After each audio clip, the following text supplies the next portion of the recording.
សុស្ដីបងប្អូនទាំងអស់គ្នាបាទនេះគឺជាម៉ាស៊ីនបូមទឹកបាទយើងប្រើក្បាលបូមមកជប៉ុនតែយើងប្រើម៉ាស៊ីនរបស់ចិនណាបងប្អូនណាម៉ាស៊ីនរបស់ចិនយើងអាចប្រើ30ក៏បាន35ក៏បាន40ក៏បានដែរបងប្អូនណាបាទហើយក្បាលបូមរបស់ជប៉ុនទំហំពីទឹកនេះដែរគឺវាមានសមត្ថភាពខ្ពស់មែនទែនបើប្រៀបធៀបជាមួយនឹងក្បាលបូមខ្មែរអាចធ្វើស្រែបានដល់10ហិកតាទេនៅក្នុងមួយគ្រឿង10ហិកតាឬ10ហិកតាជាងអញ្ចឹងប៉ុន្តែដោយឡែកក្បាលបូមមកជប៉ុនសមត្ថភាពរបស់វាខ្ពស់ជាងក្បាលបូមមកខ្មែរយើង1គុណជា4ដង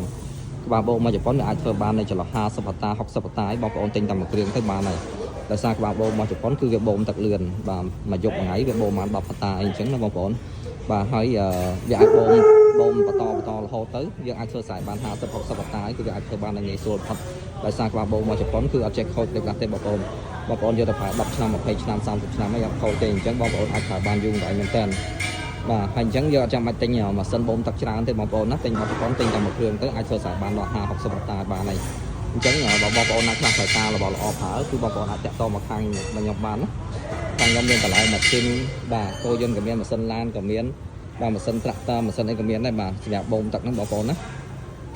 បាទម៉ាស៊ីនបូមទឹករបស់យើងខ្ញុំគឺប្រើសិស្សក្បាលបូមមកជប៉ុនដែរមានគុណភាពល្អអត់ខ្ចោះតែម្ដងបាទជាប់ធន់បានយូរឆ្នាំមែនតើបរិមាណទឹកច្រើនដែលបងប្អូនអាចធ្វើស្រែបានច្រើនមិនចាំទិញម៉ាស៊ីន3 4គ្រឿងទេបងប្អូនទិញម៉ាស៊ីន3 4គ្រឿងគឺលុយច្រើនណាបងប្អូនណាហើយពិបាកថែទាំហើយក៏វាស៊ីប្រេងច្រើនបាទស៊ីប្រេងច្រើនមែនតើមកអានេះស៊ីប្រេងតែមួយបងប្អូនទិញមកខ្មែរយើងស៊ីប្រេងដល់1គុណជា4នេះបងប្អូនអញ្ចឹងគឺសំចៃប្រេងមែនតើបាទហើយបងប្អូនកសិករភាគច្រើនក៏សួរក្បាលបូមធំបាទតែតាមពិតក្បាលបូមមកជប៉ុនទំហំវាពីទឹកនេះវាខ្លាំងជាងក្បាលបូមរបស់ខ្មែរយើង3ទឹកណាបាទភាសាក្បាលបូមរបស់ខ្មែរយើង3ទឹកគឺបរិមាណទឹកវាតិចបាទតិចទេហើយវាអាសាខូចអាសាអីទៅវាបូមអត់តាមមកជប៉ុននៅបងជប៉ុនវាបូមទៅរហូតដល់អត់ចេះខូចទេអញ្ចឹងក្បាលបូមពីទឹករបស់ជប៉ុនអាចធ្វើបាន40 50ហិកតា60ហិកតាបានណាបងប្អូនណាអញ្ចឹងបងប្អូនត្រូវការក្បាលបូមធំជាងទៀតអីក៏យើងខ្ញុំមានដែរបាទតែក៏ក្បាលបូមកាន់តែធំទៅវាកាន់តែថ្លៃជាងទៅអញ្ចឹងណាអញ្ចឹង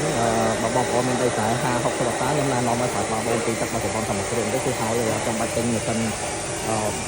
អត់ចាំបាច់ទិញក្បាលបូមមកខ្លាយយើង4 5គ្រឿងនេះបានអាចធ្វើស្រែបាន50 60ហិកតានេះទេបងប្អូនណាបាទសូមបងប្អូនហ្នឹងវាគឺធ្វើការ like share follow page មួយផងបាទហើយកុំភ្លេច subscribe វីដេអូនេះទុកផងដើម្បីបងប្អូនយកលេខទូរស័ព្ទទុកថ្ងៃណាមួយបងប្អូនត្រូវការទិញគឺបងប្អូនអាចតាក់ទងមកទិញបានបាទសូមអរគុណយើងជួបគ្នានៅវីដេអូក្រោយទៀត